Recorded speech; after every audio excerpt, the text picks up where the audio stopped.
All right. Welcome back. Hope you all got to meet somebody interesting during our lunchtime. From the sounds of it, we all met someone very interesting and had some pretty interesting conversations as well. I know I certainly did during lunchtime. To kick things back off, I would like to introduce Farhan Mangiani, and he is a technical product marketer at Rev.ai, coming to talk to us about sales enablement for technical PMMs.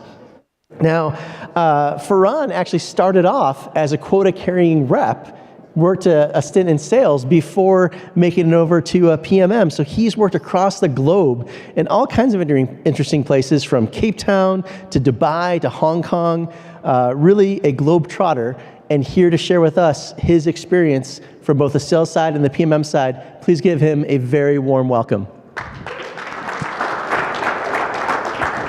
Thank you, man. Thank you so much. Appreciate it. All right. How's everyone doing? The coveted post-lunch spot. I know this is what everyone has been thinking about over the meal. Thank you so much for that intro. It was beautiful. As he mentioned, I started off my career carrying a bag, quota-carrying sales rep, and like many of you in the room here, I fell into product marketing. But when I say fell, I quite literally mean fell.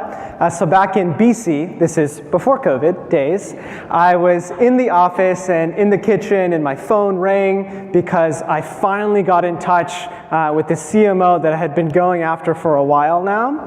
And I turned around and I start running to my desk, and unfortunately ran straight into someone else who ended up being the director of product marketing.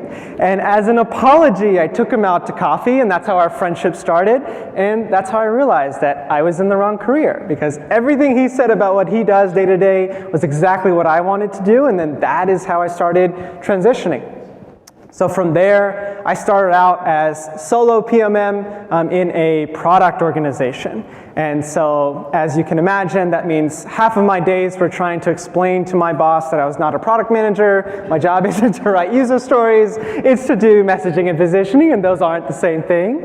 And then now I lead product marketing for the developer platform of the broader company Rev, and I am full stack, if you will. So everything from go-to-market strategy, enablement, and competitive and market intelligence.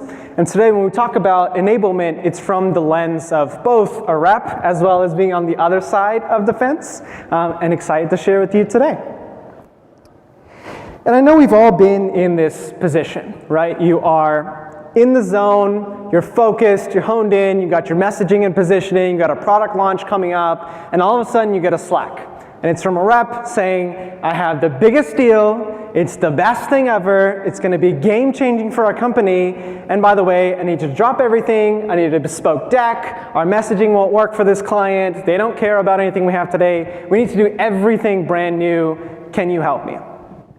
And you're thinking, well, what do? I have this product launch coming up, I really got to crank through this messaging and positioning, do I help this person? The answer is yes, but. And the but is critical here.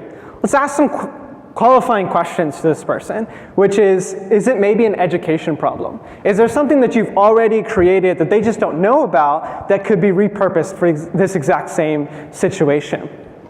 Is it a situation in which truly, right, it needs something brand new? Or is there perhaps another rep that has closed a very similar deal or been in the exact same situation that you can simply introduce in this conversation so you can get back to your messaging and positioning? And if all of the above is no, then you go in and you say, fine, yes, I will go in and help, but be intentional with your efforts here. Think about how is what I'm doing today going to help the rest of the sales team? How can we make sure this isn't just a one-off effort, but what are we going to do after this that we can teach back to the rest of the team? So this is just a single request, and the next time it's going to be self-serviced by the rest of the team. But it's not just about prioritization, right? Enablement is hard for a lot of different reasons. Number one is the question of where do I even begin? What's the right content that I should start with? Do we just need one-pagers all day? Should I be making pitch decks all day? What is the right collateral to even use? And more importantly, should I be doing all of this? Is there someone in product or someone else in the organization that should really be responsible for some of these things? Do I have the right goals in mind? Am I spending my time in the right place at the right time? And then finally, how do I know any of this is even working? Are the people that I'm making this for actually using all of this? Raise your hand if you've asked any of these questions to yourself in the last 30 days. Yeah, that's what I thought. This is all of us, right? It happens all the time. This is why sales enablement is so challenging for us as product marketers. The key to success in my mind here is remember that salespeople don't just do what you expect, but they will do what you inspect. And the key to success here is expanding the burden of adoption of content generation, not just to you and your team as product marketing, but aligning this with the rest of your counterparts in enablement, in sales leadership, so that you're all working together to make sure you have the right things and everyone's working on the high value tasks that are gonna help you with your revenue goal at the end of the day. But let's get a little bit more specific. Why is sales enablement so challenging? What are some mistakes that I've commonly seen teams make? Number one is you have a highly generalized audience.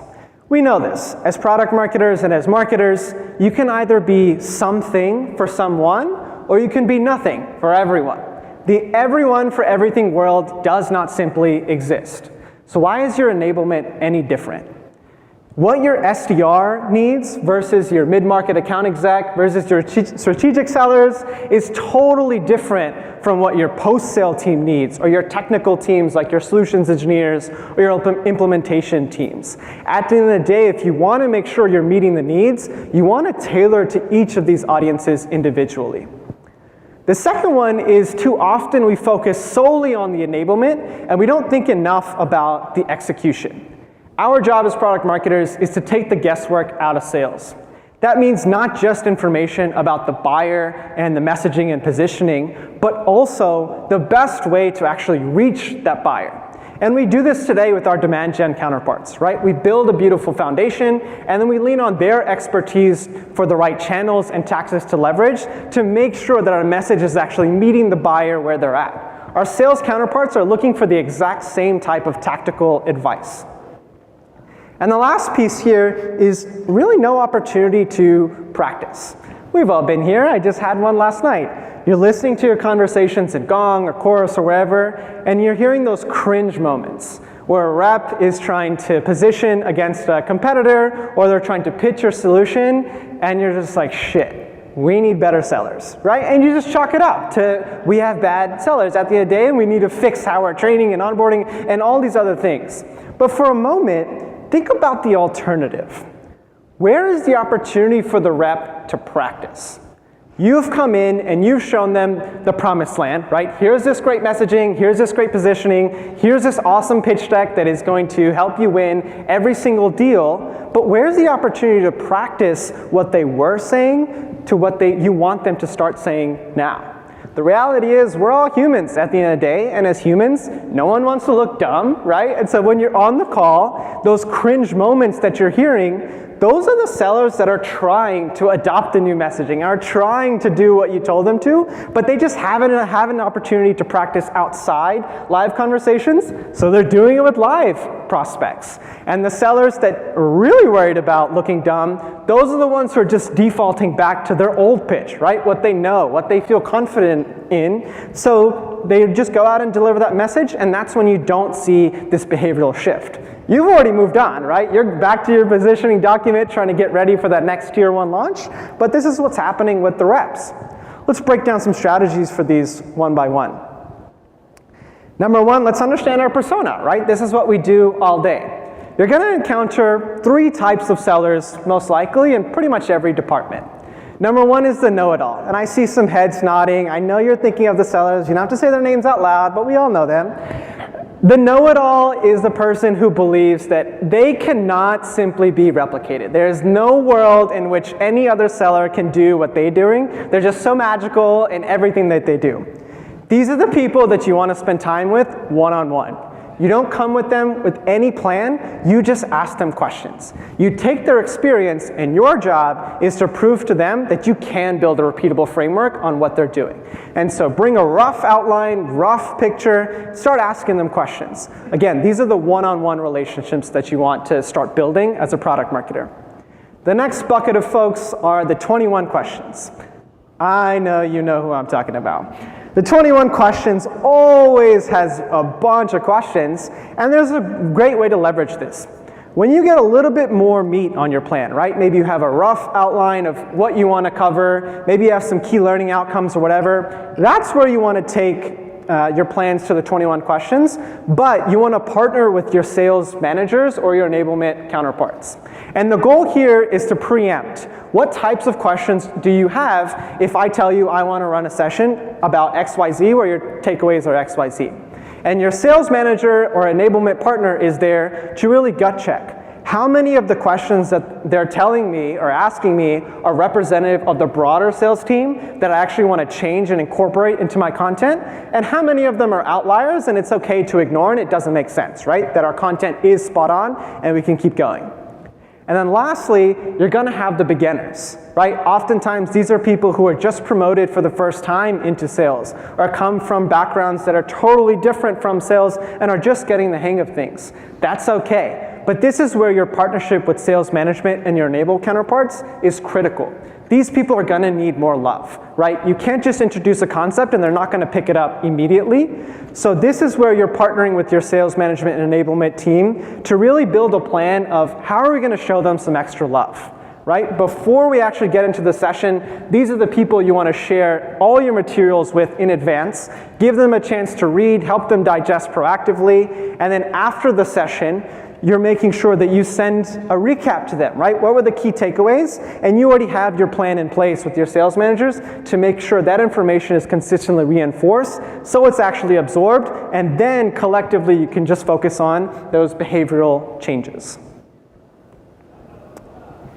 Enablement versus execution. What do we mean by that? A lot of product marketing is we talk about what to say, but we don't really talk about how to actually say it. And we do this today all the time, right? And oftentimes it's really about what point in the conversation do I actually bring this up? So let's take a case study, for example. You have these brilliant case studies, awesome, great ROI, clear messaging, you're super proud of your work, you've been working on it for weeks. Your SDRs are gonna have questions about this. In my workflow, if my job is to book meetings, is this something that I include in the first touch? Do I wait until I get an objection from a buyer and then send in my case study? Or do I just attach this to every single email and my response rate should just go up because now I have a case study? They need to understand the how. Similarly with your account executives or your sellers here. They're wondering, is this something that I need to send before the call and have them read? Do I bring it up during the conversation? Do I use this instead of a pitch deck? Or afterward, do I send this to the point of contact and have them share internally? Where in the buyer journey should I be using this content? How do I know that I have the right person where this content is actually going to resonate? A lot of these questions are often left unanswered, right? And then you're sitting here scratching your head saying, why the hell aren't they using the thing? It's because we haven't explained how. And that's really the difference between good enablement and fantastic enablement. We want to start thinking about workshops instead of just presentations. And we do this already today. We do it with our product launches, right? When we have something that's early in market and we're not super confident about going to market, so we have a beta, right? Work out the kinks. And then what we do is we find these fantastic folks, early adopters, who have a really good experience, and we're like, you're mine. And we take their message and we amplify it, right? When we go to general access, we're leading from the front with all these customer stories saying, look at how great this thing is, look at how great this thing is. Why is your enablement any different? Before you go into any team-wide discussion, you should be dog-fooding your enablement with your sellers. And it's not just to get feedback, it's to run pilots. So that by the time you get to the full team, it's not just here's my thing, but if you feel confident enough, have the sellers present on your behalf. because you're not just presenting updates, you're presenting outcomes. You're saying, look at this big deal that they just won. Look at how we won a deal over XYZ competitor that everyone is struggling with. Look how they secured their first 6-figure or 7-figure deal, and it just happened that, oh, what collateral and content did you use to make that happen? How did you incorporate the pitch into your overall workflow, and what was really resonating for you? Every good product marketer has a framework, right? We all love our frameworks. How do we actually make this happen? What is a systematic way you can use to repeat this process for your own organization? For me, I think about the 3 R's as a measure of success. Number 1 is retention. You may already be doing a check for understanding, but how often are you doing a check for retention? The difference between understanding and retention is the behavior change. 1 to 2 weeks or a month after you've introduced all this great new stuff, how many people have shifted their behavior, right? How many people have actually changed? The second is around repetition. This goes back to what I was saying earlier about the inspection versus what you expect. Your managers for your sellers are asking questions after every single call. How did it go? Do you think it'll close this quarter? Do you need anything else from me? That's a great opportunity for you to partner, and there's already an inspection really going on. That's a great opportunity to piggyback and expand the types of questions that they were asking. For example, is there content or collateral that you've already introduced or that you see missing right now where we can go get product marketing's help to figure out what's the right place to incorporate in it to have get to the next meeting? And worst situation, right, you don't have the retention and you're not having the repetition, that's when it just comes down to plain old research.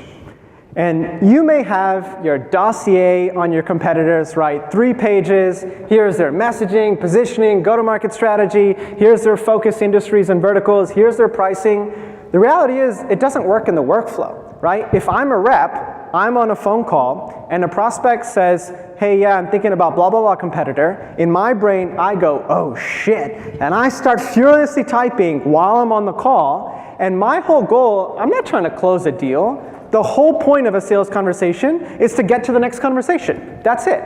So I don't need a 3-page dossier. I'm looking for 1 or 2 key points, topics, or questions to lead the conversation to get this person to give me the opportunity to now present in depth how we're different from this competitor. But first I have to earn that right on their calendar. So all I'm really trying to do is find those 1 or 2 key things, and if I have to scroll through 3 pages of information trying to find those quick things, you can better believe that's where you have things not being adopted, and that's where we start making shit up, right? Like whatever we feel like. That's generally what tends to happen. I've used this framework for a number of years, super confident that if your goal is to stop working on these kind of tactics all day and start focusing instead on strategic projects, right? If your goal is to be a trusted partner for sellers, start thinking about this framework, start talking about it with your sales managers or enablement counterparts. And that is the difference between how you become a trusted partner instead of a content generating machine. And at the same time, you'll start to see a clear line between the work that you're doing on enablement and collateral generation to your win rates as well as your pipeline goals. Thank you very much. Ask me any questions.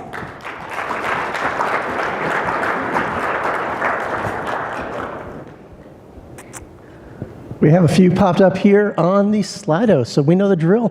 What are your recommendations for when no one steps to own something?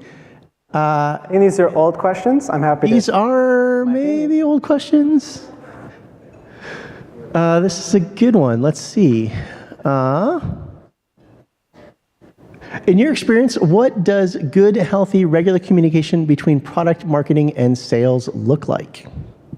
That's a good question. Good, healthy, regular communication. These are very loaded words. I think it depends on how bad is your relationship, right? How far removed do you feel the definition of what product marketing should be versus what it is at your organization? If they're just looking at you at a glorified agency, right? Like, I made this deck, I already know who I'm talking to, can you pretty it up? that probably is a good indicator that you need to be spending a lot more time with your sales managers versus for some other people. For me, I think about at the beginning of the week, we're talking about forecasts. I'm trying to think about what am I doing to help close any of these deals. At the end of the week, we're talking about what did we learn and how do we need to shift our strategy.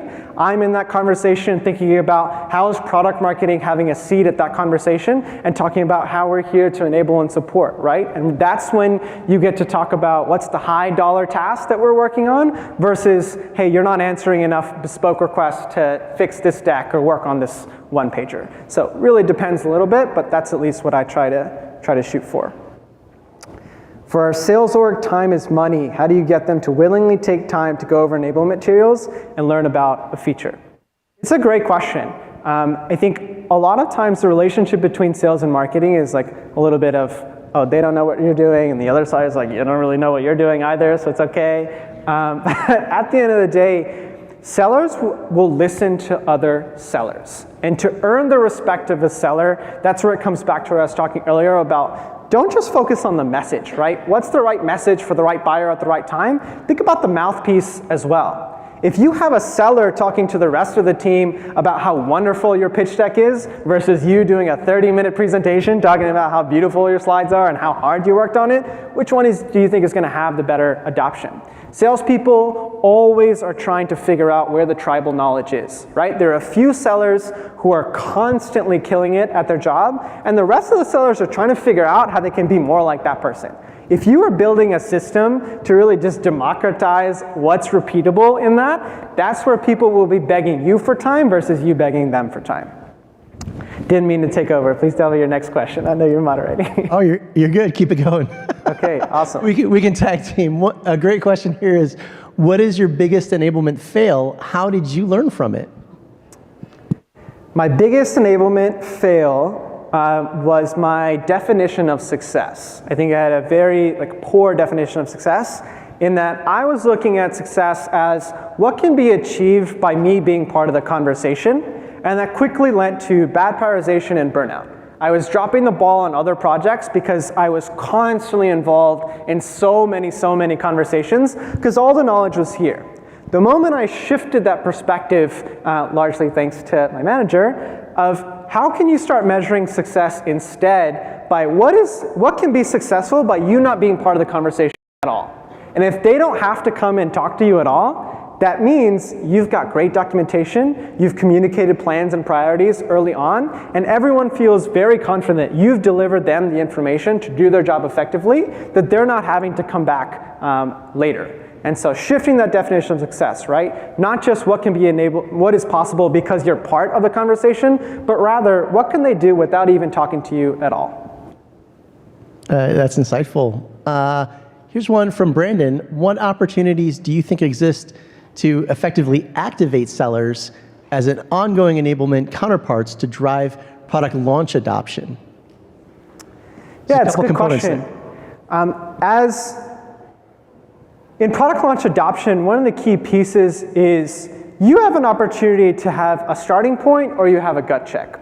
Your sellers can either be your starting point, right? They have individual data points in individual conversations. So like, oh, I had feedback from this type of person, I had feedback from this type of person. And you can start to pull those data points together and try to identify a trend, or you can go vice versa, right? You can start with your hypothesis and go into sellers and say, hey, what do you think? Let me give you a more specific example. The best sellers out there are going to sell outside your ideal customer profile. They're gonna do it. That's just who they are. They know they're not gonna win their deals, right? And they're being strategic, or they're not gonna hit quota on selling solely outside of ICP. So they're smart about how they do it, right? They make sure they have kind of your surefire bets in the pipeline, and then they go and stretch. Making friends with those folks who are going into the stretch, right? The industry that you haven't touched yet, the buyer that you haven't touched yet, and just starting to understand the gold that they're collecting, right? Because they have a very small picture compared to what you can see. You can help them see the trends and vice versa of not what you want to do to hit the next quarter, but where do we need to start thinking about and working on from a product and go-to-market perspective for the next year. How about how would you recommend running a practice session with a distributed remote team? Yeah, it's a great question. Remote is hard. In my first gig when I was solo PMM, totally distributed, fully remote sales team, never saw them in person. It was really difficult. A couple of things that are helpful are multiple touch points, right? This comes back to the educators in the room will tell you this all day. People have different learning styles, and you want to have different ways of practicing and doing that repetition, right? That 3R framework really helps out here. How can you be doing each one of those pieces throughout the cycle? But a couple of more specific examples that I've seen are successful are things like batting cages. Right? Let's all collectively, as a sales team, you don't even need to be there. As a sales team, let's listen to each other's calls and talk about what we could have done differently based on our own experience. You can also be doing things like deal reviews. These are active deals in flight where collectively your sales team, and maybe even looping in product or product marketing or others where it makes sense, who are saying, I have this in-flight deal, here's what I've learned, and here's where I'm stuck. Let's collectively brainstorm what we can do to get unstuck. And you can supplement that, right, with the research that you're doing around win-loss, right, which is more around deals that have already closed that can help inform active deals that are currently stuck. But generally, how do you democratize the access to good information within the actual sales team? And it doesn't necessarily need to come from you. It's most of the time another rep that you're simply introducing them to. Your job is just to create the actual structure to make it happen. I think there's time for one more that I think is funny. Any tips to avoid death by 1,000 paper cuts from the sales questions? Your 21 question sellers are tough, right? I get it. It's very easy to get frustrated because you're like, there's nothing to do with what we're talking about, stop asking questions. I get it. Or if you're getting a ton of different requests, right? If you feel like you're an underwater like content generating machine, right? You're just always asked to do edits on this or make a new one pager for this. That's probably indicative to one of two problems that you may have. Number one is you don't have a strong enough partnership with sales managers, or if you have an enablement counterpart, you're not talking to them enough. Together, collectively, you should be prioritizing what are the high value tasks, what are the gaps that actually the entire team needs, and then figuring out what's the best way to actually deliver it. That may not mean product marketing is doing every single task by their own. That may mean partnering across other relationships you have in the organization. And a lot of times the answer is, you've built enough trust. A second problem you may have, if you've built great trust and you have a great relationship to your seller, so now they just come knocking on your door every single day and say, I have a question about this, and I have a question about this. That's a great time to reintroduce them to someone else on their team who's doing the exact same thing, right? And you see this data. If you're looking at your pipeline actively, you're going through win-loss, you should also be looking at who's closing what types of deals. Who has really good expertise with the big dollar deals or for a specific industry or a specific use case. Build a Rolodex of those people that you also have relationships with. Most of the time it's the know-it-all sellers. And then say, hey, I have a great mentorship opportunity for you. 21 questions over here I think could really use a ride-along with you. Do you have some time to set that up, right? Boom. And now you've redirected, it's all getting done, and you can go back to your tier 1 launches. You compare them with the know-it-alls. You compare them with the know-it-alls. Absolutely right. Great advice. Great advice. Let's give another hand.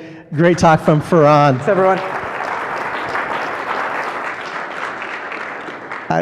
I'm telling the honest truth. This morning, I had a little icebreaker activity that I forgot to do. It was a Slido quiz on would you rather. And one of my would you rather questions, I'm not even making this up, was would you rather get a paper cut on both of your pointer fingers or get 30 slacks from your sales team again? I think we all are product marketers in the room.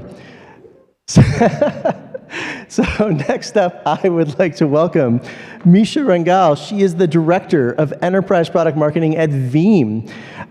She works alongside sales, field, demand generation, and assists them in growing enterprise segments. And she leads a team of PMMs focusing on verticals, research, security, ransomware protection, and more.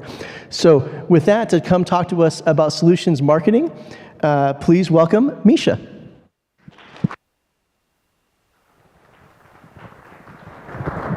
Hey everyone, glad y'all stuck around after lunch. It's very nice to be here. I feel like I haven't out in like 2 years, so I'm actually wearing dress slacks, so that's a change. But it's really great to be here. Not only do I feel at home, with all of my product marketing people, but just such great insights happening today. So I'm here today to talk about evolving product marketing to solutions marketing. For those of y'all who caught Colin's presentation from this morning, I was so excited. I had so many, bells ringing and going off in that presentation that I really resonated with. But also I think it's such a great complement to what I'm going to talk about today, which is more kind of like the messaging and positioning part of figuring out this whole product solutions marketing. So today what we're going to cover, why product marketing is important, product and solutions marketing, what is it? And then we're going to go through kind of some pro tips if you're facing kind of this evolving product to solutions marketing based on some of my own experience at various companies. So first, a little bit about me. When I counted it up, I started to get really depressed because I've been doing product marketing for 15 plus years, which is a little bit crazy. And I definitely started as an accidental product marketer, which I think a lot of us who have been doing product marketing find ourselves in this career from. And I've worked at companies of all sizes, everything from growth stage startups. I did my own kind of fractional CMO stuff for a while. I was at IBM, one of the biggest companies in the world, and I've landed now at a company called Veeam, which is kind of like my Goldilocks, right? It's not too big and not too small. It has about $1 billion in ARR and about 5,000 employees. So big enough, but not 300,000 employees like IBM. So I feel really happy with where I am right now. Veeam is a backup and recovery SaaS-based solution. So think IT decision maker, IT buyers. So I have to throw this slide in because it's something that I pull up all the time. I share this internally with folks who I may kind of guess don't really understand what product marketing is. And I even share this sometimes with product marketers that I think may need a little bit of help in understanding what their role is. So product marketing is a little hard to put your finger on because what you see at the surface is messaging. And when you see good messaging, right? You see it on a website, you see a commercial, and you're like, oh man, that was a great commercial. That's a really good website. Do you say like, that's great product marketing? Unless you're a product marketer, you probably don't realize that, right? So product marketing for me is everything that happens below the surface that really informs and helps create all that great messaging and campaigns and things that clients care about. Okay, so product versus solutions marketing. I borrowed this slide or this kind of framework from a website, Solutions Insight. Shout out to Solutions Insights, whoever that is. But I really like this framework that they've laid out. Most of us are familiar with the 4 Ps. This is, something you learn in basic marketing classes: product, price, place, promotion. This really focuses on a construct of, I have something that solves a problem, and I have a customer that has that problem, and do you want to buy this thing, right? So it's kind of a basic construct. It's very integral and important. I do like this secondary construct that they have cleverly named the acronym OVER, offering value, experience, and relationships. And I think that really does a great job of communicating the value of solutions marketing. So it isn't as easy to put your finger on. It really gets more to the emotion of why people make buying decisions. And it's really focused at its core on relationships and the credibility that we can build from our products. So you look at this and you may say, I think the actual article, the blog here is the 4 Ps are over. I would argue that both are equally as important, right? We can't have product marketing without solutions marketing, and vice versa. Let me tell you why. So there may be exceptions to this rule, but I think in general, companies sell products. They don't sell solutions. And I call this the murky middle problem. I'll give a real world example. This is actually from a prior company that I worked with. I won't name names, but it started with I and it ended with BM. They, a couple years ago, moved to solutions marketing, right? So they said, we have too many products, and they do. IBM has a ton of products. We need to simplify that for our customers. We need to focus on solutions marketing. We need to tell high-level narrative stories. We're gonna just flip and move to solutions marketing. Well, they did that, and guess what happened to their marketing funnels? They didn't advance, right? You got a bunch of awareness, high-level interest, and there was no off-ramp. There was no pathing that was developed. They've fixed a lot of that, they've corrected, and everything is fine. But it was a really good learning. So it isn't just one or the other. It's like, well, it has to get to a product conversation at some point. And a lot of times, it's that middle part of how you get from those top level problems to the specific products that you offer that is where the real work happens. So if you have a product, one product, if you have a company that has one product, it's a little simpler. And I use this kind of analogy of being at the doctor's. The doctor's like, what seems to be the problem? And the customer's like, I have this pain, let me tell you about it. And the doctor or the product or the company's like, I have just the answer to your problems. I have this product that's gonna help you. So that can be one kind of construct of solutions to product marketing.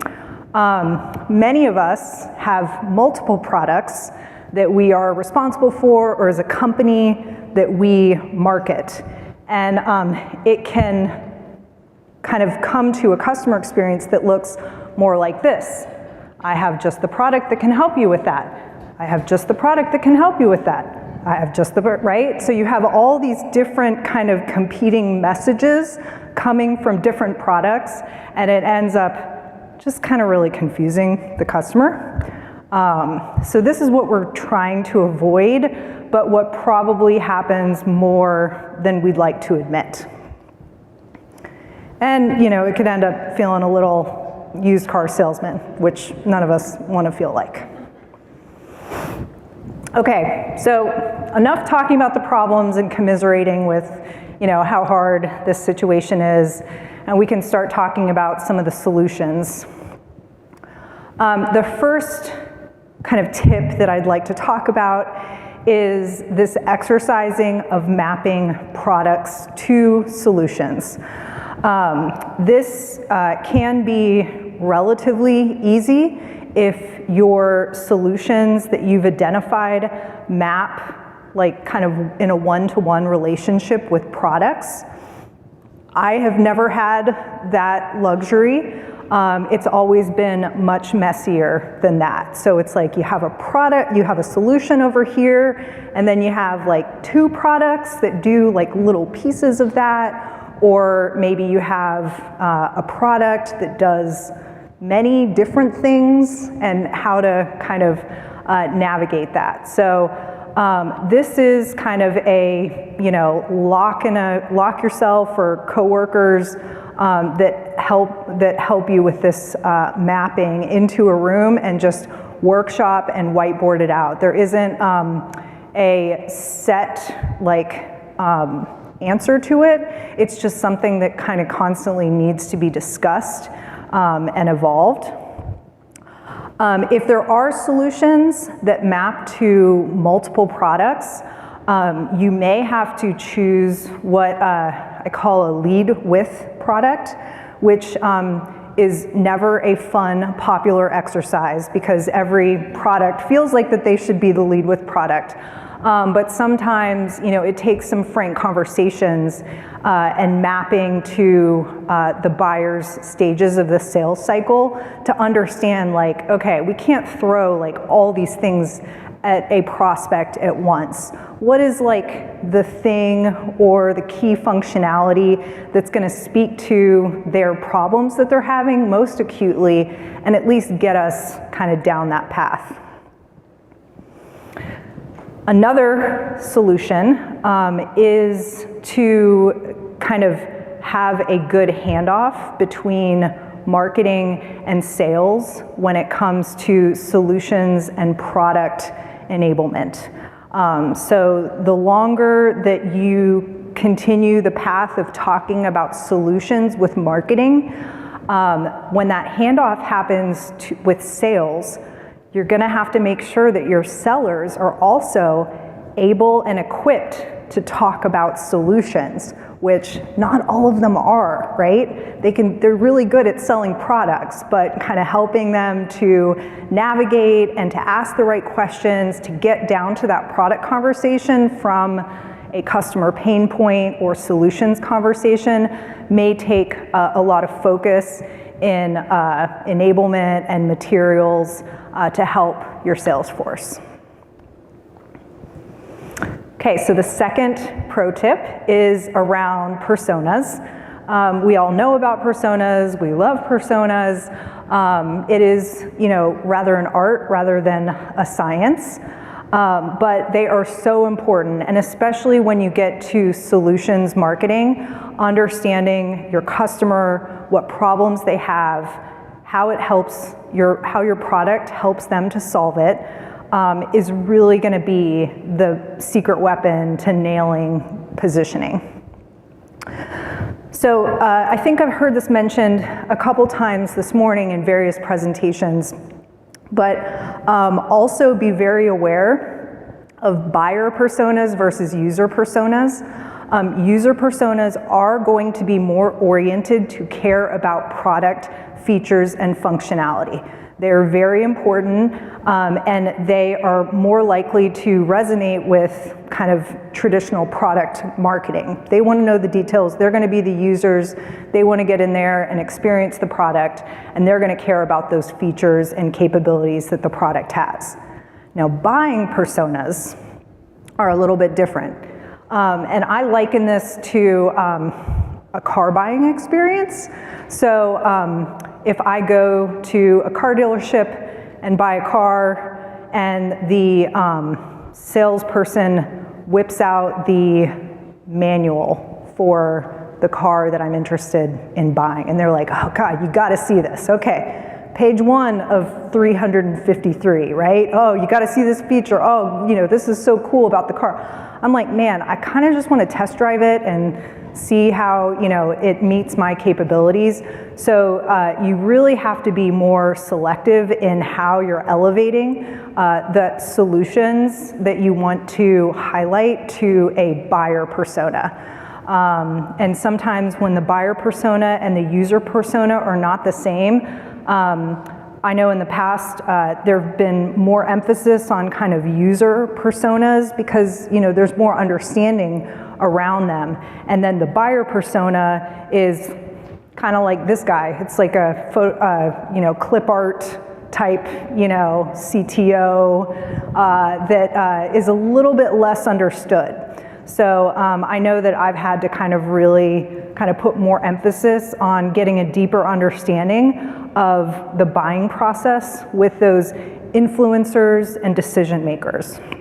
The other thing I'll point out here is don't forget to give your user personas great information and enable them to be able to go and become champions to the buying personas to talk about the product in more of a solutions orientation, because that could be your best defense in getting in with some of the higher level, C-level decision makers, which we all know are so hard to reach. Okay, so the third tip I wanted to talk about is how we can help be a guide and make our customer the hero. How many of you have heard about the framework called the Hero's Journey? Everyone familiar with that? There's a great book called Building a Story Brand.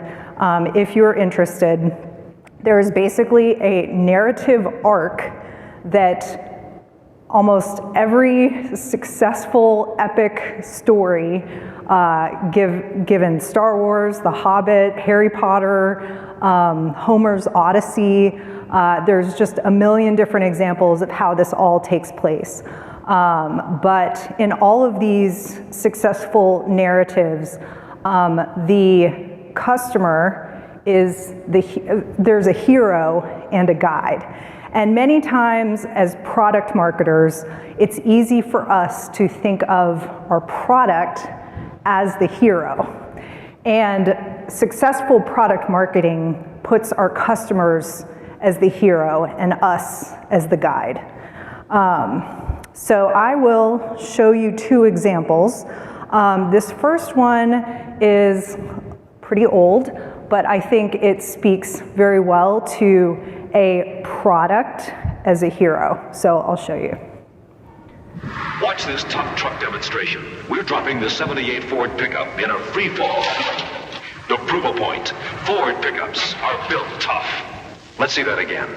Some terrific pounding, huh? It's nice to know a Ford took a free fall like this without damage.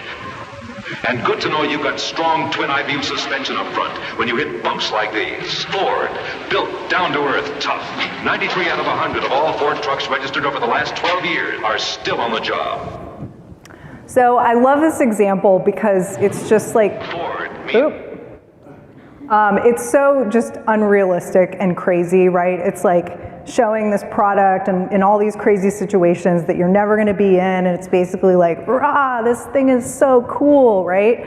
And honestly, a lot of car commercials, particularly truck commercials, really haven't changed much in 40 years since that was developed. So it's a great example of how a product can be positioned as the hero, which we don't really want to do. So here's another example of how we can make ourselves a guide to our customers and making the customers a hero. And let's see if there's tissues around. There may be some crying that happens after I show this video. Just be prepared. Once upon a time, there was a dragon who never learned to fly. She was always too busy doing other things, keeping the town's fires lit, and using her wings to keep her family warm.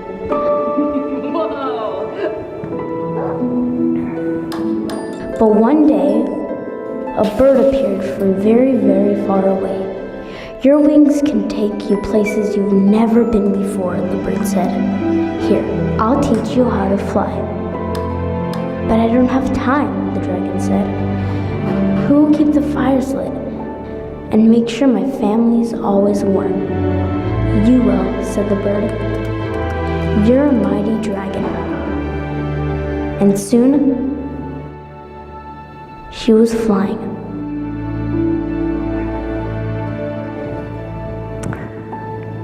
So I love that commercial, and it's just such a great example of how a product has really highlighted their customer as the hero, right? The hardworking mom who's working nights to get her degree, right? So that to me is inspiration of how we can all kind of take that and interpret it in our own ways with our own products. Okay, now something that I just think is a fun example to leave you with, and that is about new market opportunities. So we all are familiar with TAM and what that is, right? We all are focused on building penetration and getting the most out of the total available market that we have. This is a fun example. There is a cat toy called the Flippity Fish. And if you can imagine what the Flippity Fish is, it's a fish that flops around on the ground and it entertains your cat, right? So the market opportunity for the Flippity Fish is cats, cat owners that want to entertain their cats.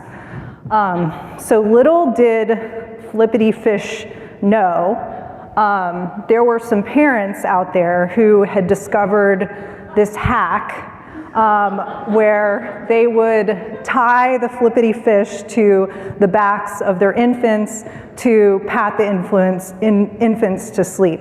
I really wish I would have thought of this because I think it is absolutely brilliant. But it's a great example of how Flippity Fish has taken a product that was intended for an audience and unbeknownst to them have discovered this huge new market opportunity. So you can invest in some Flippity Fish stock if you want. Okay, so just to summarize, solutions marketing is all the craze. You'll hear about it a lot. It's unfortunately not as easy as it looks. So don't throw out everything that you've been doing before in product marketing and make a hard switch over to solutions marketing. It's important to have a balance and to have both. Understand how your products map to your solutions. Definitely understand your personas, particularly those buyer personas, and how that's going to work. And then, do what you can to position your product as the guide and making your customer the hero. So thank you.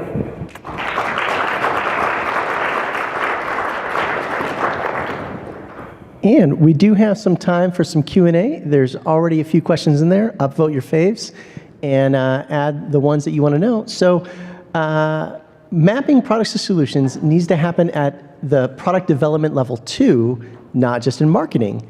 It's a positioning issue. How do you align with product management? Yeah, that's a good question. So I think that product management is one kind of constituency that we need to align with. I think another really important one is around sales.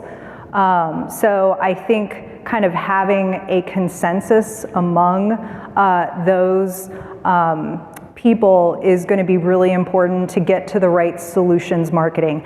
As I mentioned before, solutions tend to resonate with buyers, and product tends to really understand users.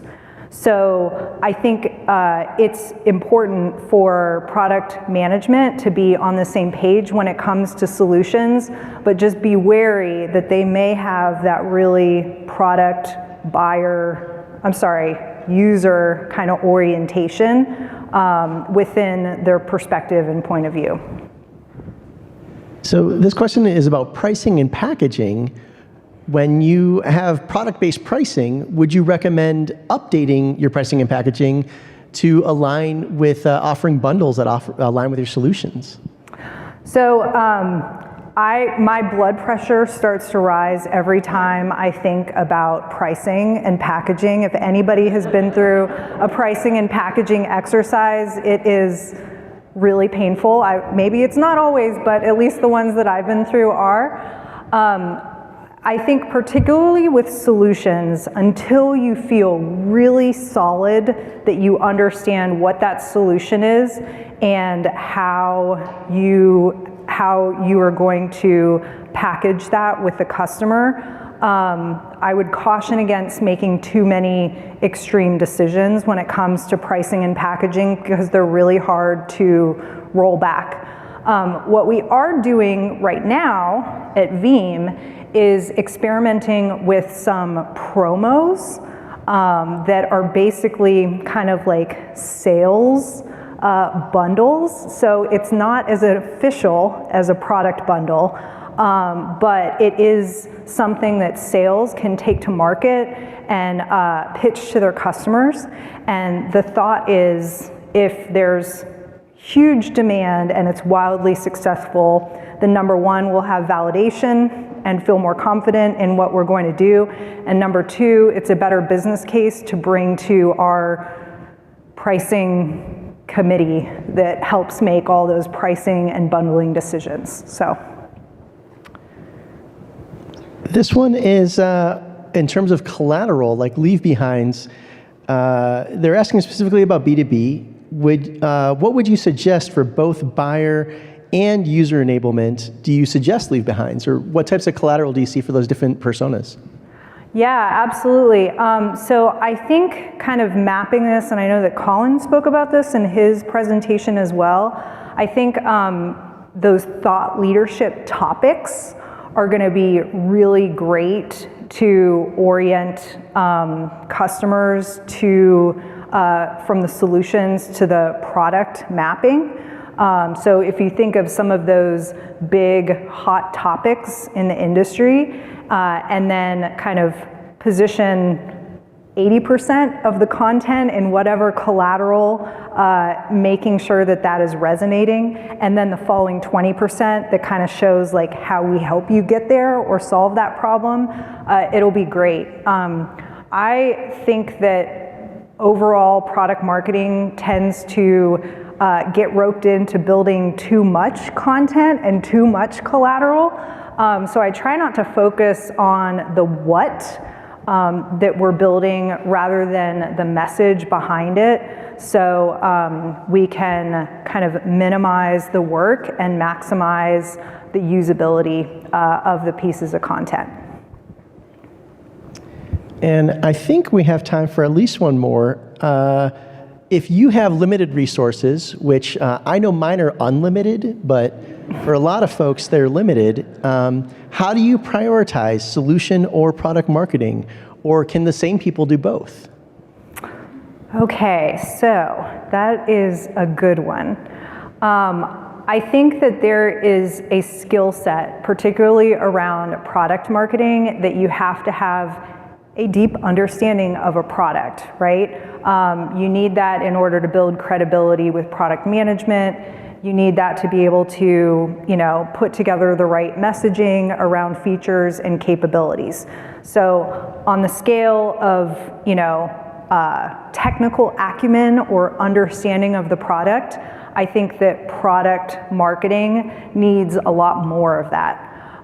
When it comes to solutions marketing, I think it is more important to have that really smart, capable, willing to figure out problems that are really messy, talk to multiple stakeholders within the company, pick up the phone, schedule some interviews with sellers, talk to a channel rep.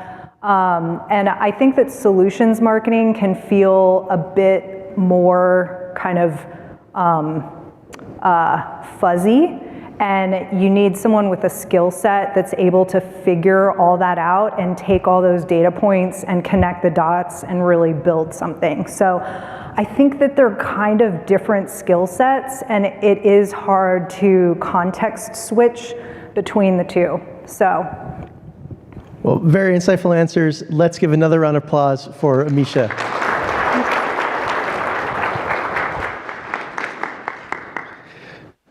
Very nicely done. I am really excited about this next panel. We will have a panel discussion on the metaverse. And I see a familiar face up there who may be on the panel. But before I allow myself to introduce myself, I would like to welcome two wonderful women to the stage who I'm very excited to talk with. So first is Amanda Peterson. So Amanda is head of brand, welcome her on up.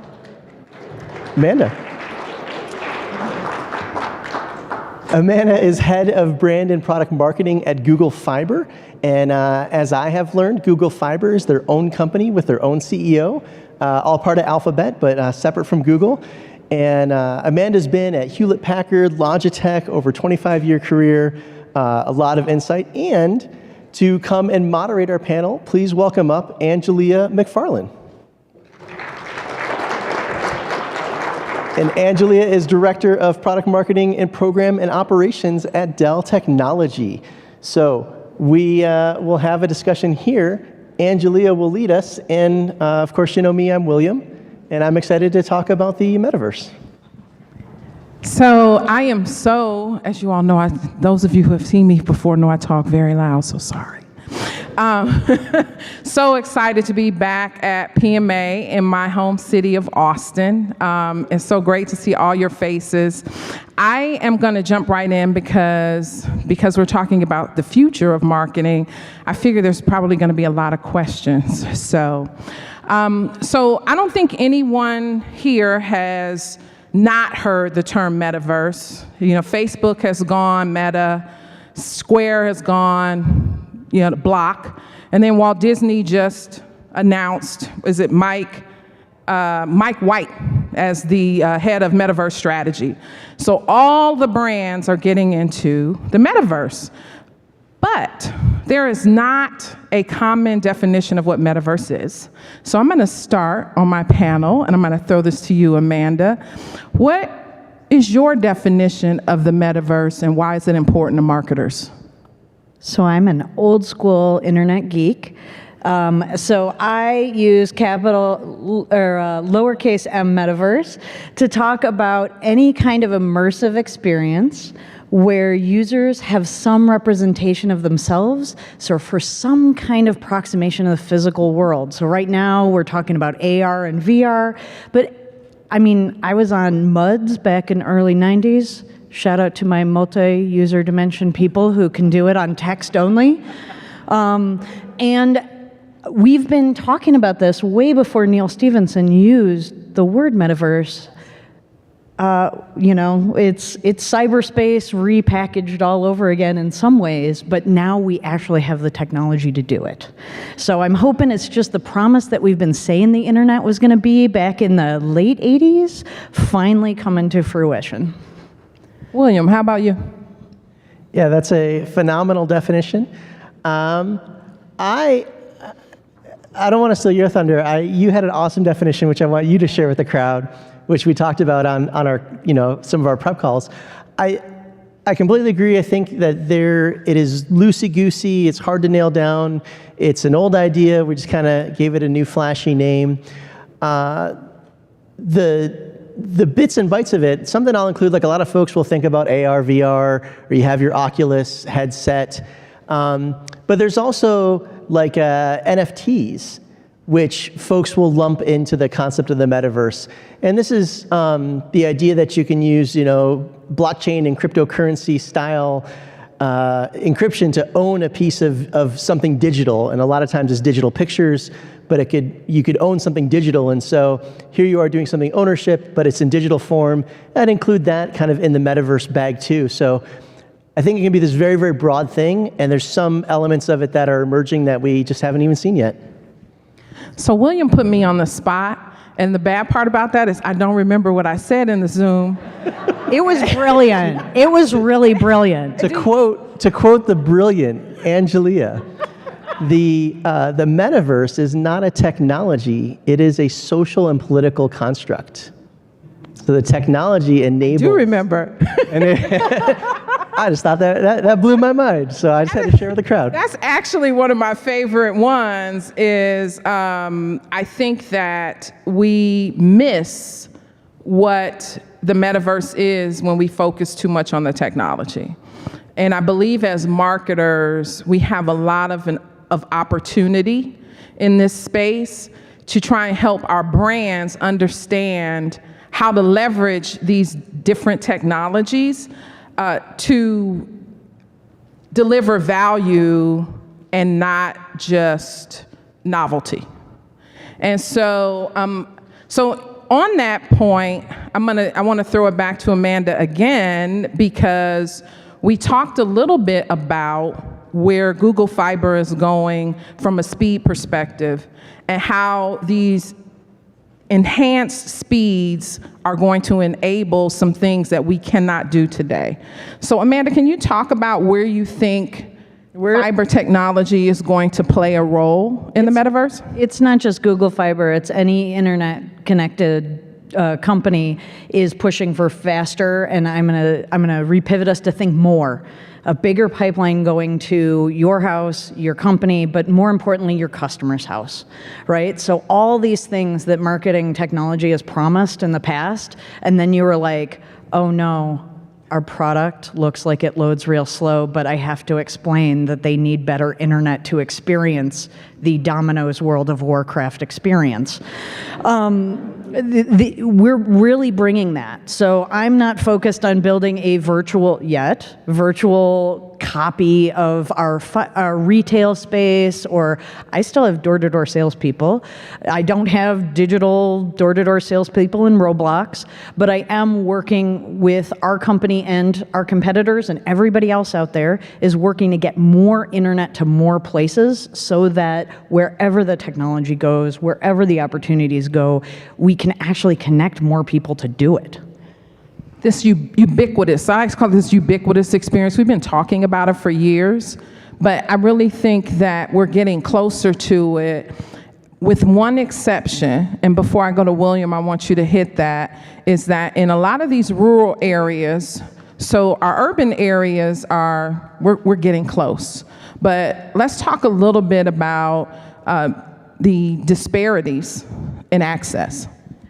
And this is the thing that I worry about with something like the metaverse. If we all rush towards it before it's ready, not just ready for our customers, but the rural areas, but also there's plenty of urban areas that don't look necessarily profitable to every internet provider. That's why we're here in Austin. That's why we're in Nashville and Huntsville, right? Like we pick our cities based on where there's opportunity, but there's plenty of cities, there's plenty of rural communities, there's plenty of places it's hard to reach, and it's going to take more than fiber and more than satellite and more than 5G, because all of those have limitations, but that ability to get everybody the connection, but also the equipment. I mean, we did not talk about this on our Zoom, but I'm assuming coming from Dell, it's like you're also conscious that these kind of things take tons of computing power. It takes money to own an Oculus, right? The financial, the educational, and the pure digital access to actually get there is something that, you know, we have to be conscious of not just like investing for the tip of the spear.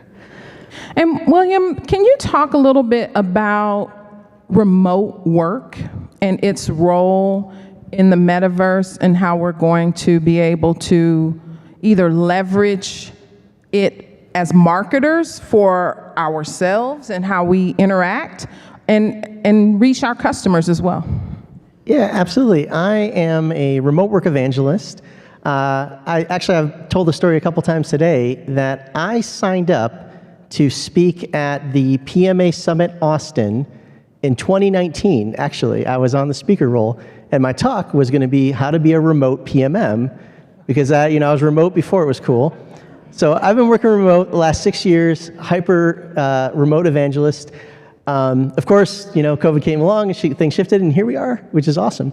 But I will say, 2019, I was working at pre-COVID, the largest all-remote company on the planet. It was GitLab at 1,500 employees, 1,500 locations. They're the largest company that had no office anywhere. And we kept predicting, we kept saying, we do all of our work remote. We write everything down. We have it in Google Docs, in wikis and whatever. We have all of our calls are over on Zoom. And some people were like, I cannot imagine this. This will never happen. A lot of bad things have emerged, but maybe one of the good things that's emerged is we've all kind of learned that there are different ways to do work, and you can get a lot of fidelity out of writing things down and hopping on a Zoom call. Well, lo and behold, now I'm a little company called Osano, an Austin-based startup, but they are also an all-remote company. One of the things they do is, as an employee perk, is they give everyone in the company an Oculus Rift. And this actually has even changed the dynamic. So in addition to Zoom calls and writing things down and those kind of interactions, we will also schedule time to play Beat Saber together. And so, in the SF office in San Francisco, you might go into the office and you play foosball together. But at my company, we're all remote. I have never met my chief legal officer in person, but we play Beat Saber together, which is almost like a Dance Dance Revolution with lightsabers. I really like the Green Day tunes and the pop stars. But when you think of this kind of interaction of your coworkers and what it takes to build a relationship, I think that's something that we've all missed when we say we want to go back to the office. We don't necessarily miss the office, we miss the relationship. One of the things that the metaverse starts to enable, or these AR and VR experiences, is a higher fidelity interaction with people that we are distanced from. And so, a while ago, we never could imagine hopping on Zoom and that being all of our work, and now we think that's kind of normal. Well, at Asano, we hop into the virtual meeting room where everyone has an avatar. And that might seem very avant-garde now, but pretty soon that could be normal. And I think this is kind of cool, like from a diversity perspective, right? Today, you go to work, even on a Zoom call, you have to present yourself, especially when you think of folks that are trans and non-binary. And there's all kinds of challenges implicit in that, especially if you're in the middle of transitioning. But within a completely virtual environment where you're represented by a digital avatar, and that avatar can be anything you want, all of a sudden that kind of melts away. And so this metaverse offers us opportunities for diversity and inclusion that maybe haven't existed before. And it sounds really goofy, but during the peak of COVID, I went to a memorial service on an Animal Crossing island, which you think you're like, is this the most ridiculous thing ever? But you find when you have a lack in your life, when you have a gap of making a bond with coworkers, this is an opportunity to be together, to connect people, whether it's reaching our coworkers or our customers, or, I don't have customer service in Roblox, but, maybe. One day. I love the way that, William, you talked about connection. And from my perspective, I think I believe, based on what I've seen, these technologies have the ability to deepen that connection if we use them right. I believe from an internet perspective and from a social media perspective, it's gotten a bad rap, right? It's gotten this rap that we spend too much time on social, we're more connected, but we're disconnected. And I think as marketers, we have an opportunity to insert ourselves into that conversation and begin to make these interactions with people more beneficial and less intrusive, and less. One of the things that I talk about in the metaverse, is about being part of a community. And marketing a lot of times is about big company, centralized unit trying to push a message out to a set of customers. Whereas this social political construct of the metaverse is going to be more of community. And so I believe as marketers, we have this opportunity to help, and it's gonna be hard, you guys, by the way, because everybody's used to doing things the way they've been doing them. But helping our customers understand that we are part of a community and that moving into these spaces doesn't have to be what we used to do, right? We don't want to just take an ad and make the ad a VR ad and pop it up behind somebody who's in a VR meeting. We want to figure out ways to be a part of that community and to begin to support that community as we're delivering our message. So I love what you said there. So I want to go to the future before we take some questions. So if you had one prediction for what you believe is going to be the biggest trend for marketers from these metaverse technologies. And so when we talked earlier, we talked about the metaverse technology. So it's not just AR, not just VR, it's data, it's AI, it is crypto, it's NFTs, it's blockchain, it's all of these technologies together. It's my definition. All these technologies together are the technologies that underpin the metaverse. So what are your opinions on which one of those technologies is going to be the one that all of our marketing friends out here need to pay attention to and try and integrate it into their marketing plan? I hate the one thing, but I love it at the same time. But no, I would say one of the things that, what you said really sparked for me is it is not about putting a website in 3D. It is not about putting a fake door-to-door salesperson or a fake retail, I'm not gonna walk into a phone store in a VR environment and somehow get some amazing things. But you look at the little things like Warby Parker with his glasses try-on and AR, where you think about what is natural to your brand. You bypass the channels and you go back to, we've talked about solutions marketing, we've talked about these things. What does your customer, what do your sales folks actually want and how do you think outside of the channels, outside of the go-to-market touch points and into that, what's natural for your brand? Because I think if I have one prediction, because I hand-coded the first international web store for software you could buy online, it's that there will be a bunch of companies who rush in and don't get it and do it wrong. So I'm hoping that nobody in this room is going to be in that category, and every time you look at this land grab for technology, it's always the jumping after the channel without thinking about what the user wants and what the company needs from a brand and an emotional connection perspective. Yeah, this concept of doing it the same old way, one of the things that I find interesting is in 1963, Bell Labs introduced dual tone multi-frequency signaling, or DTMF. Now, at the time, if you wanted to make a phone call, all you had was loop disconnect signaling, which is like the old rotary style. And the problem is it couldn't travel long distances. So if you wanted to make a long distance phone call, you had to get an operator to connect it in the middle. But all of a sudden DTMF comes along and you can send that signal at long distance, like touch tone, and they scale the network. And so this was an innovation in 1963. And here I have my iPhone, the latest and greatest 13. It's not the greatest, it's not 13 Max, right, or Pro or whatever.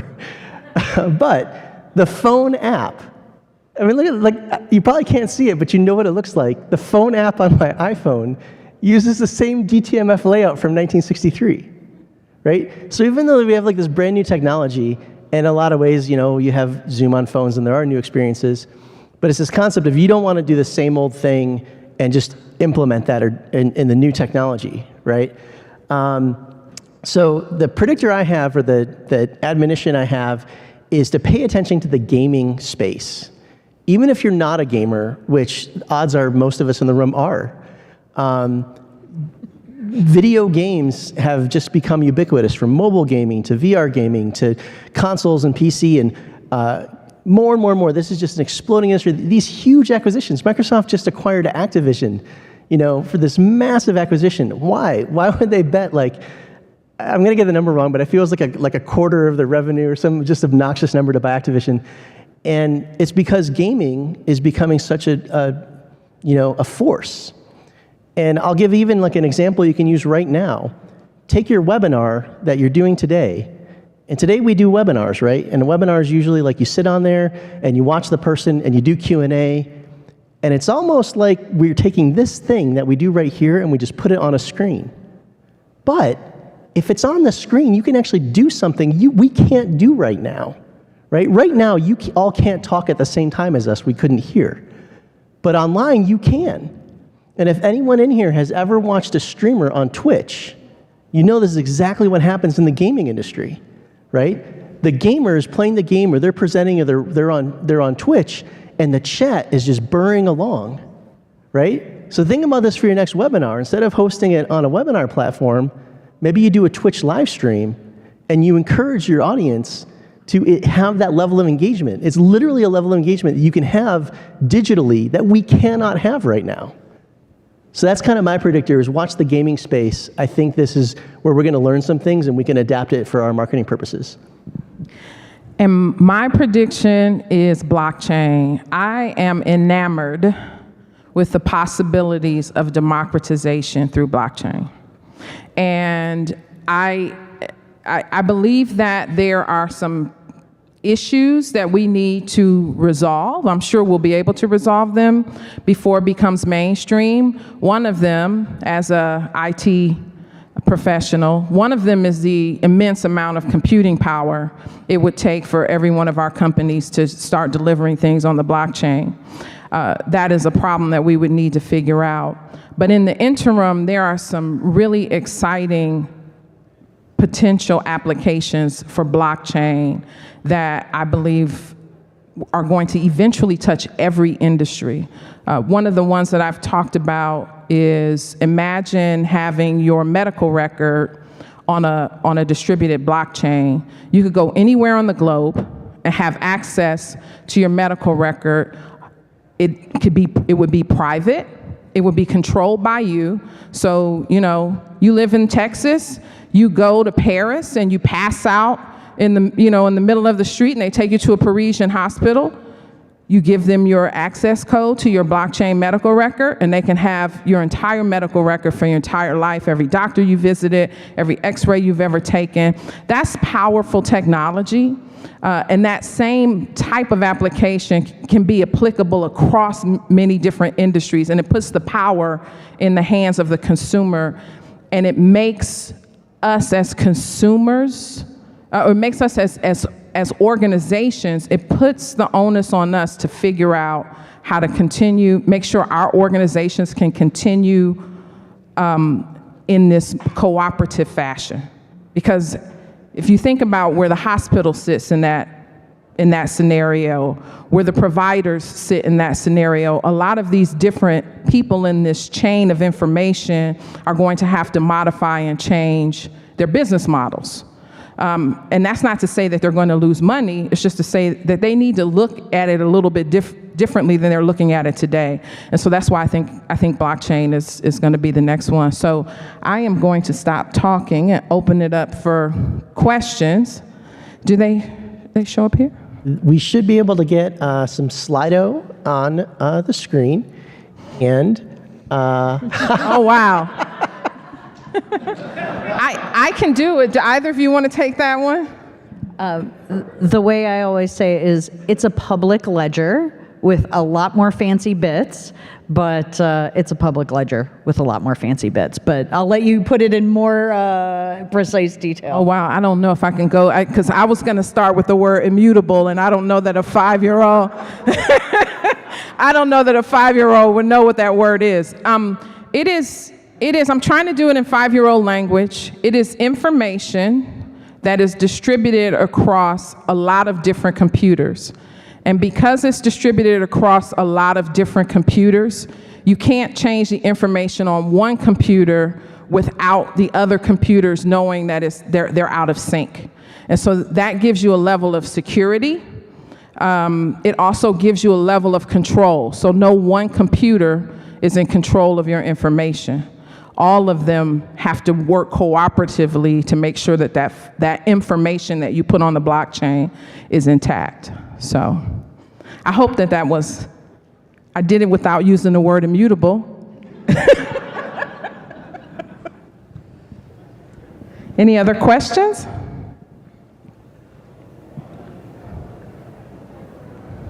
So you can feel free to raise your hand. Also, feel free to hop into the same Slido link we've been using, type in your questions. Some more will populate there, but we'll also hand out some microphones as well. My phone is dying, so I can't use the Slido right now. But thinking about blockchain, the metaverse, from an advertising perspective, what are some of the things that you're excited about there?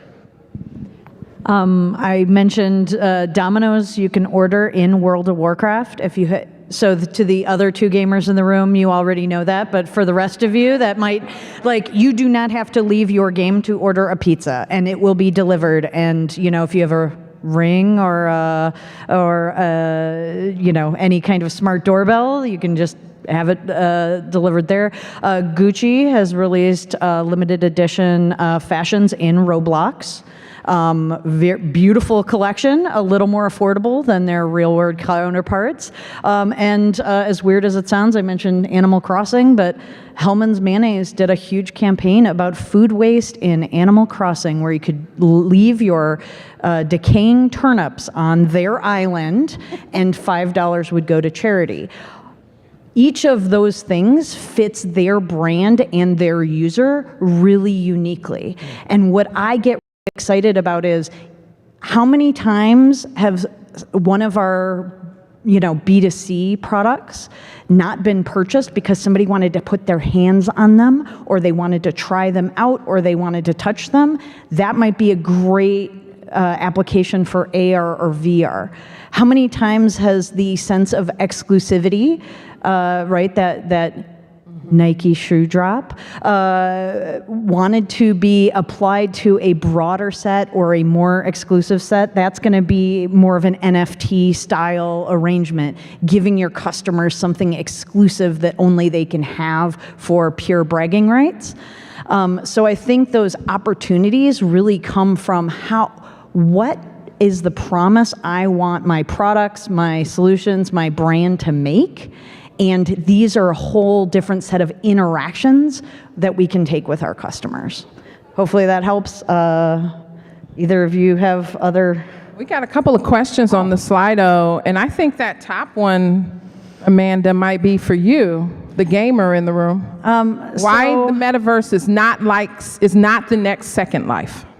So I love the Linden Labs people. I'm gonna say I was all in on Second Life, and the other few thousand people that had the equipment, the internet speed, the processing power, and the digital know-how to use it. But how many parents here have either experienced Roblox or Minecraft, right? Second Life was not as user-friendly as Minecraft and Roblox, but we've turned our kids into creators in a multi-dimensional space where they can invent anything, where they could have the entire Burning Man playa themselves to build a replica of Disneyland. That was not the case in Second Life. You needed skill, you needed patience, you needed to know how to do a lot of mapping, but the biggest thing was the computing power and the internet access, which is why I'm like so geeked out that like 2 gigs just the beginning. That's all I gotta say. Yeah, I think there is a concern and a warning here, and it was up on the screen for a moment, but yeah, there's this notion like so just candidly, I use an ad blocker on my browser, and I have for a long time, and I kind of forgot what the internet looked like without it. And I got a new job, I don't know, 4 or 5 months ago, and all of a sudden I opened up the browser, and I was like, what's wrong with the internet? Like, why is it so small? And all of a sudden I noticed that like on all the web pages and all the sites that I normally visit, all of these ads and crap was around the edges, and like it was unusable. And so there is this kind of cautionary tale or cautionary warning or something, like Ready Player One. If you've seen that movie, one of the elements is, they have this virtual reality, and as they go in, there's just ads everywhere. They're just bombarded with advertising everywhere. And I don't know what's gonna protect us or guard us from that. I don't know what ad blocking looks like in 3D, if that's even possible, but that's a really terrible experience that is, a way that I think doesn't build long-term customer relationships that we want to build with our brands. And so I think it's very sad if we head in that direction, but honestly, I don't have any answers for how to avoid it. Can we take one more question, William, Mr. Master of Ceremonies? Master time. Oh my gosh, we are up on time. And I've not been watching my own time. Diversity question, I can answer it real quick. Let's take one more question, and my apologies. So the one that floated up to the top is about diversity, and I'll do it really quick, and if you want more, just come to me afterwards, is I think the metaverse in this space is already very diverse. I think it's going to be up to us to maintain that diversity.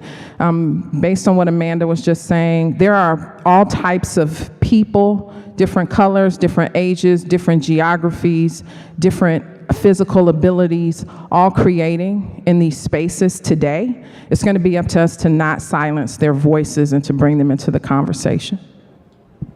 And I just add, I think Twitch is a great example. Go find a drag show this weekend on Twitch. Go find a independent movie streaming. Go find a cartoon show.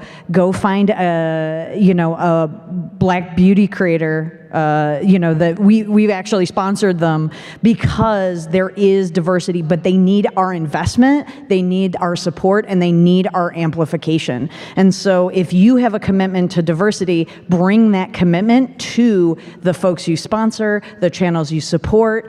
Metaverse can be capital M owned by one company, or it can be lowercase m, the combination of these technologies, and that's up to us to really look at what fits us, what fits our user, and what fits our morals.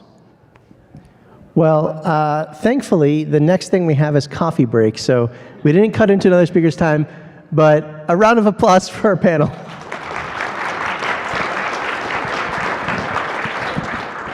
Thank you all very much. We will be back in here in, I believe, about 15 minutes. I'll give you the exact time. Actually, we have 30 minutes to go in network, so be back here at 4 o'clock.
The Product Marketing Alliance membership is an incredible resource for product marketers with all types of experience. It's definitely a goldmine of information and resources, from the Slack community to the templates and resources. I can go out and see how are other people thinking about their growth strategies or product adoption. How are others thinking about the best ways to do customer interviews, or how others are setting up the content and customer advisory boards. There's some great real life examples that I can either make a copy of or take as inspiration and really make my own. Getting access to the videos and the templates is more than worth the cost, because you get to see what the top PMMs are doing and how they think.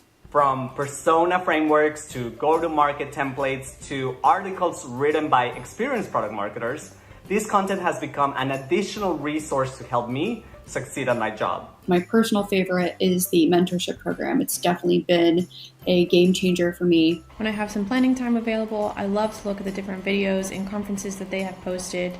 I always love to hear how other companies are handling some of the challenges and opportunities that product marketing has. I could then figure out what's the best way to adapt for us, as well as look at how other people are implementing them. So I can ultimately do the work of 5 individuals as a solo PMM. Whether you're just transitioning into the field or you're a product marketing expert, I think there's content and materials that are useful for everyone. And as someone looking to break into the role, I get a good grasp of what I should be doing and also what will make me successful once I do. And the best thing is that as members, we get access to new content all the time. PMA constantly keeps adding more materials, articles, and tools. This whole program's been very validating for me in my career. And so I highly encourage you to check out. I believe they keep pushing the bar and supporting their members to ensure that we become experts in the field.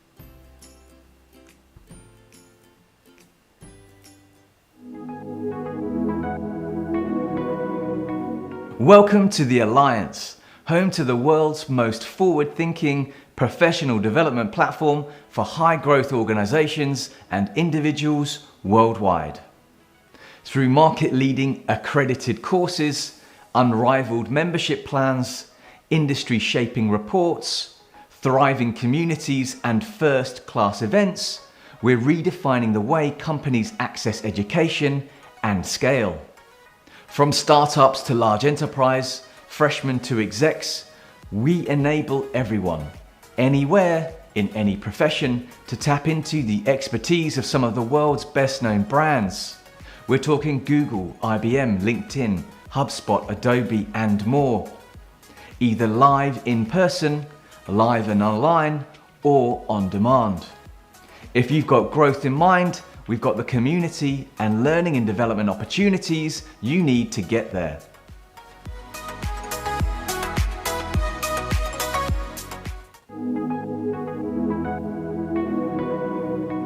Welcome to the Alliance, home to the world's most forward-thinking professional development platform for high-growth organizations and individuals worldwide. Through market-leading accredited courses, unrivaled membership plans, industry-shaping reports, thriving communities, and first-class events, we're redefining the way companies access education and scale. From startups to large enterprise, freshmen to execs, we enable everyone, anywhere, in any profession, to tap into the expertise of some of the world's best-known brands. We're talking Google, IBM, LinkedIn, HubSpot, Adobe, and more. Either live in person, live and online, or on demand. If you've got growth in mind, we've got the community and learning and development opportunities you need to get there.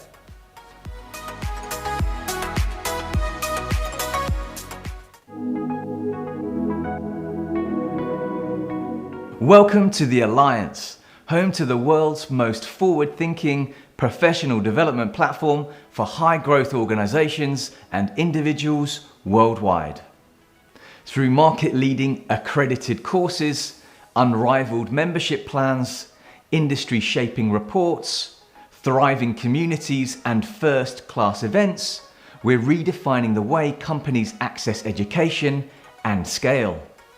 From startups to large enterprise, freshmen to execs, we enable everyone, anywhere, in any profession, to tap into the expertise of some of the world's best-known brands. We're talking Google, IBM, LinkedIn, HubSpot, Adobe, and more. Either live in person, live and online, or on demand. If you've got growth in mind, we've got the community and learning and development opportunities you need to get there.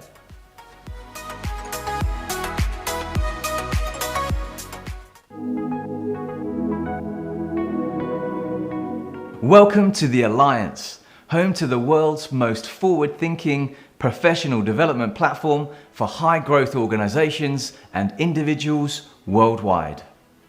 Through market-leading accredited courses, unrivaled membership plans, industry-shaping reports, thriving communities, and first-class events, we're redefining the way companies access education and scale. From startups to large enterprise, freshmen to execs, we enable everyone, anywhere, in any profession, to tap into the expertise of some of the world's best known brands. We're talking Google, IBM, LinkedIn, HubSpot, Adobe, and more. Either live in person, live and online, or on demand. If you've got growth in mind, we've got the community and learning and development opportunities you need to get there.